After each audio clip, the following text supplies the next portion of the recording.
GitHub was founded in 2008, and in just a few years, more than 100 million developers started using it. And also, GitHub has a staggering 78% of market share of global workforce. In fact, GitHub got so popular that Microsoft acquired it for $7.5 billion in 2018. But the million-dollar question for all of your beginners is, what is GitHub? What is Git? How do we have to get started with it? What are the advantages? What are the uses? How do we actually build our profile? So there are a ton of questions that we'll be having in your brain. Don't worry, here we are with the best playlist ever created on GitHub for beginners. And to take your GitHub journey so smooth, I have Arth Hapa, who is a first year student at Scalar School of Technology, but he has started contributing to GitHub since 2020. He built so many projects. He started as a beginner. He faced a lot of challenges. So he will be the best person who can explain you entire GitHub. So let's quickly jump to Arth. Hi, I'm Earth, and in this video I will share everything you need to know about GitHub as a beginner, so watch till the end. I started coding in my 10th class back in 2020, and I had just started learning Python, and that's when I discovered GitHub because I wanted to share my Python program with a friend online, and I wanted some feedback on that. So that's when I started using GitHub. And after that, around 1 year later, I saw that there was a open source project that I wanted to contribute to. So that's when I realized that we can use GitHub for collaborating as well. And for the whole year before that, I had just pushed 2-3 projects on my GitHub, and it was all blank after that.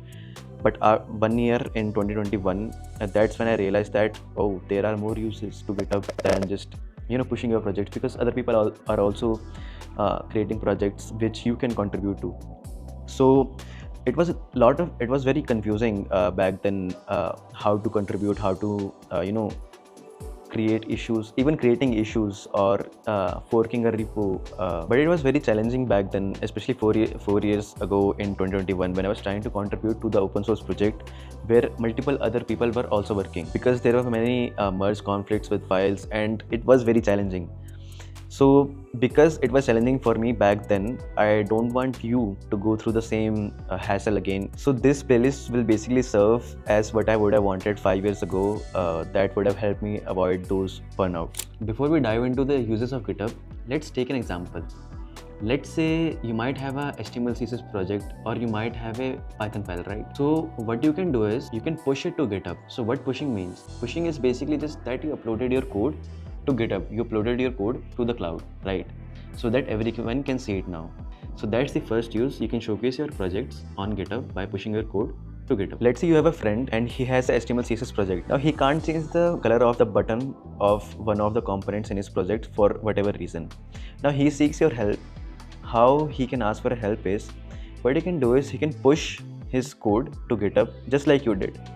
And then you can see his code on GitHub, and then you can contribute. How you can do that, we will discuss that in other videos, but that's the second use case, that you can collaborate with other people on GitHub. Now the exactly same way, many big open source companies are also on GitHub.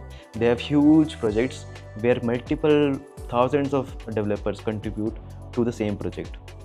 So that's the second biggest use case of GitHub. Now let's say that there are more problems with your friend's project, right? This time he can't change the color of the background of his project. So what he can do is he can create an issue in the repository. So repository is basically the project that you uploaded to GitHub, right?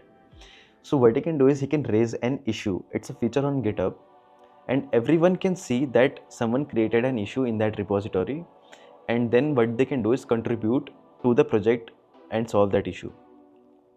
Now they can write some code, and then they can raise a PR. So what is a PR? We will not explain in this video. You will cover that in other videos, but what you should know is it's a way to contribute to the project. So what is PR? It stands for a pull request, right? And it's a way to contribute to a project on GitHub. How exactly it's done, how exactly you raise a PR, we'll cover that in other videos. But for now, this is all you need to know. PR is a way to contribute to the project. Now there are some other use cases for GitHub as well, and one of them is project roadmap. So there are many open source companies, right? They host all of their code on GitHub, and what another smart thing they do is they use the feature called projects on GitHub. Now how actually you create a project? Projects are different from repositories, by the way. It's a different term, and we'll cover that in other videos. But what they do is they basically list out all the milestones and all the issues, all the tasks they need to do to get to the next milestone. So basically they can show their product roadmap online on GitHub open source. Now one more use case of GitHub is inspiration. So you can think of GitHub as a social media for developers, right? You can follow other people can follow you.